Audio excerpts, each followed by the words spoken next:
SR 777 news కి స్వాగతం. వికారాబాద్ జిల్లా వికారాబాద్ మున్సిపల్ కోఆప్షన్ పదవుల భర్తీపై ఉత్కంఠ నెలకొంది. అధికార కాంగ్రెస్ లో ఆశావాహులు చాలా మంది ఇప్పటికే ఆశలు పెట్టుకున్నారు.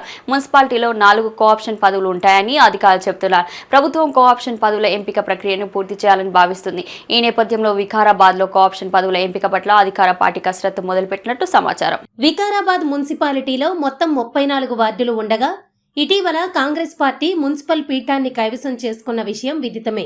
మున్సిపల్ చైర్మన్ గడ్డం అనన్య, వైస్ చైర్మన్ అర్ధ సుధాకర్ రెడ్డిలు ఎంపికయ్యారు. ఆ తర్వాత కోఆప్షన్ పదవుల ఎంపిక కోసం ఎదురు చూస్తున్నారు. ఈ తతంగం పూర్తయితే ఇక మున్సిపాలిటీ పాలనా పరంగా ముందుకు కొనసాగుతుంది. నిబంధనలకు సంబంధించి గతంలో కొనసాగించిన విధానాన్నే అనుసరిస్తామని ప్రభుత్వం ఇదివరకే జీవో జారీ చేసింది. దీంతో 4 పదవుల్లో 2 మహిళలకు కేటాయించనున్నారు. మరో 2 పదవులు అనుభవజ్ఞుల కోటాలో, 2 పదవులు మైనారిటీ కోటాలో అవకాశం ఉంటుంది. అనుభవజ్ఞుల కోటాకు సంబంధించి 5 ఏళ్లు ప్రజాప్రతినిధిగా అనుభవం ఉండాలి. 3 సంవత్సరాలు మున్సిపల్ స్టాండింగ్ కౌన్సిల్ న్యాయవాదిగా పనిచేసిన అనుభవం, కేంద్ర రాష్ట్ర ప్రభుత్వ సర్వీసుల్లో పనిచేసి రిటైర్డ్ అయ్యి మున్సిపల్ పరిపాలనపై అనుభవం కలిగిన వారు అర్హులుగా ఉంటారు.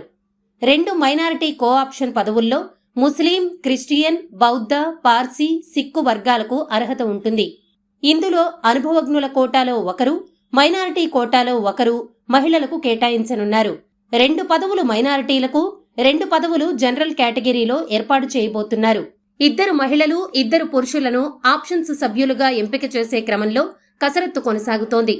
అయితే క్రిస్టియన్ మైనారిటీ కోటాలో దీపు పేరు వినిపిస్తుండగా, మైనారిటీ కోటాలో కాంగ్రెస్ పార్టీ నాయకుల చాలా మంది పేర్లు వినిపిస్తున్నాయి. అబ్దుల్ ఖాలీద్, ఆసిఫ్, రహీం, హాజీ పాషా, అదేవిధంగా జనరల్ కేటగిరీలో మాజీ కౌన్సిలర్లు బోండాల శ్రీనివాస్, శేషగిరి పేర్లు వినిపిస్తున్నాయి. అయితే ఇద్దరిలో అవకాశం అధిష్టానం ఎవరికి ఇస్తుంది అన్న సందిగ్ధం కొనసాగుతోంది. ఇంకా మరికొంతమంది లోపకారీగా ప్రయత్నాలు జరుపుతున్నారు. అదేవిధంగా మహిళల కోటా విషయంలో ఇంకా ఎవరి పేరు తెరపైకి రాలేదు.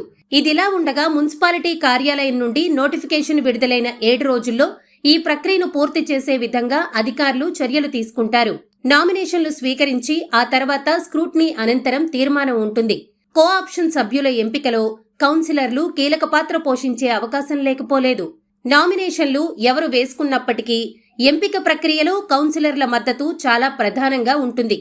వారు తిరస్కరిస్తే కోఆప్షన్ పదవి గోవిందా అవుతుంది.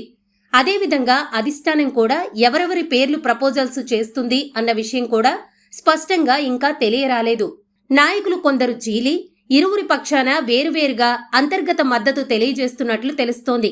పదవుల ఎంపికపై నేడో రేపో నోటిఫికేషన్ విడుదలయ్యే అవకాశాలు స్పష్టంగా ఉన్నాయి.